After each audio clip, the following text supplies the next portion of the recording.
നിങ്ങൾ എന്ത് പറയുന്നുണ്ടോ, എന്ത് സംസാരിക്കുന്നുണ്ടോ അത് അള്ളാഹുവിന് വേണ്ടിയുള്ള സംസാരമാവട്ടെ. വേറെ ഒന്നും ലക്ഷ്യമാക്കരുത്, അതിന്റെ പിന്നിൽ വേറെ ഒന്നുമില്ല. ഞാൻ നിങ്ങളോട് സംസാരിക്കുമ്പോൾ എന്റെ നീയത്ത് അള്ളാഹു അതാ നോക്കുന്നത്.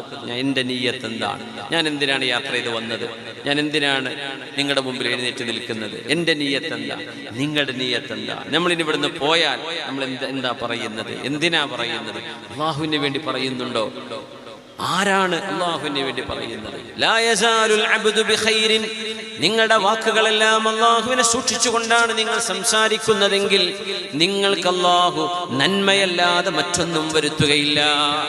ജീവിതത്തിൽ നന്മയുണ്ടാവാൻ ഇത് കാരണമാണ്.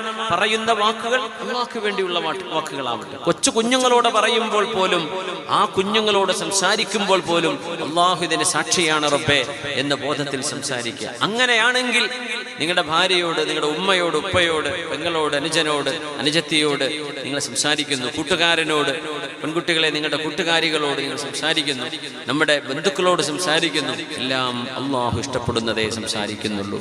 അങ്ങനെയാണെങ്കിൽ അള്ളാഹു നിങ്ങൾക്ക് നന്മയാണ് വരുത്തുന്നത്, നിങ്ങൾക്ക് അള്ളാഹു നന്മ മാത്രമാണ് നൽകുന്നത്.